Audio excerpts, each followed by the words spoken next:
right, thanks for sharing your garden with us. And now we're going to be talking about a topic that is red hot in Austin right now, which is small space gardens, in particular patios and balconies. And I'm joined by Jenny Peterson of J. Peterson Landscape Design. It's great to have you with us. It's good to be back. Yeah, nice to have you back on the program. And this is a topic that I'm sure that you're seeing a lot of demand for.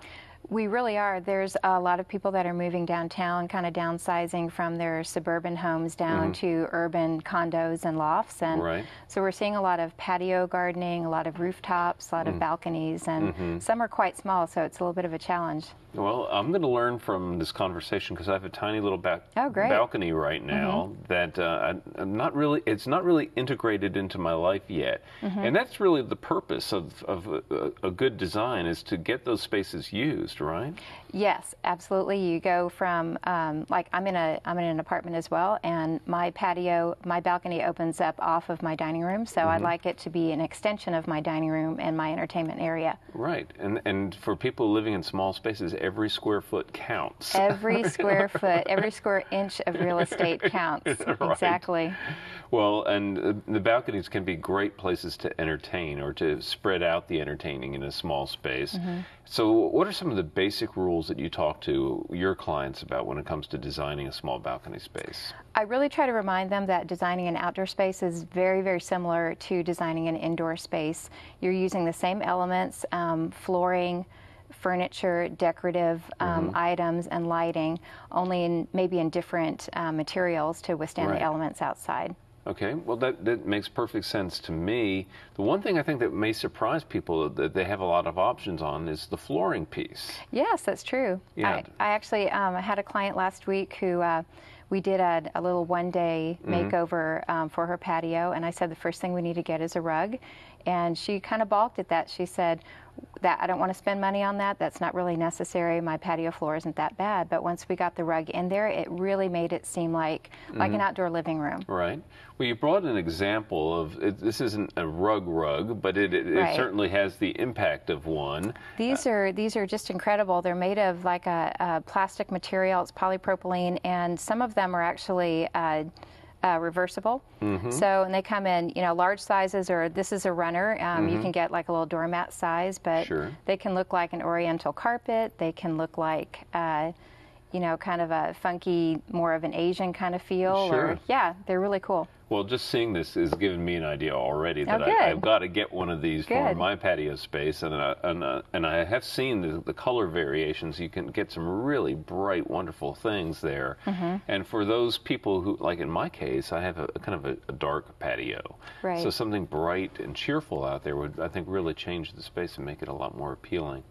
So for people who aren't interested in this, though, they can actually stain a lot of those concrete. If it's a place that you own, you can stain the concrete. Yes, you can stain the concrete. It's actually a pretty easy process. Obviously, if you're renting, that's not an option for you, and that's when I bring in the outdoor rugs. But if it's your own place, that's a simple thing to do. It's not really all that expensive. You can just, homeowners can do it themselves. You just kind of have to read up on it a little bit because the materials are a little caustic. Sure. But it's fairly easy. Okay, so flooring is starting off place. It provides that patterning underneath, or that sense of serenity, something very simple. Building up from that, furniture is the next step. Right. And I tend to think of patio spaces as always being entertaining. So I always think of just chairs and side tables for people who want to sit and have a cocktail or something like that. Right. You can use lots of different types of furniture, like a chaise lounge, where one person can lean back and spread out and enjoy themselves, or if you need it for extra seating, 2 or 3 people can actually sit on it. Bistro tables are great, little 2-seaters. They're light enough and mobile enough so that it provides flexible seating to move around in a small area. Also benches, that can be off to the side. You can bring that up to a table. Right. So you can get a lot of seating in a small area when you plan it correctly. Planning is the key, and also thinking about the style. You want the indoors and outdoors to mesh, right? Yes, it doesn't have to be identical, but it really should flow. If you have kind of a more contemporary kind of look on the inside of your space, moving to the outside, if you make it kind of kitschy and funky, if you want that's great because it's your space and you're the only one that really needs to be happy in it. But I really try to make it more seamless going from inside to outside. I agree with your sensibilities there. I think it really, especially because often they're behind large plate glass windows, you kind of want that sense of continuity going on there. So flexibility and matching styles is the word on the furniture. Right. The next piece, this is something I think is really fun to think about, is the lighting. Most of us are stuck with those one kind of old-fashioned overhead fixtures that really kind of glare at you and are not kind for entertaining. Exactly. There's all sorts of different lightings, for example, that you use inside. You've got your task lighting, your ambient lighting, and then, like candles and things like that. You can use the exact same thing outside. Again, sometimes in slightly different materials. You can bring lamps outside if they're a little protected, if it's not going to be raining. Some of us can't change our existing light that's attached, Sure. but the things that you can add are the overhead stringed patio lights. The rope lighting works really well. You can wrap the little white Christmas lights into your plants. You can use...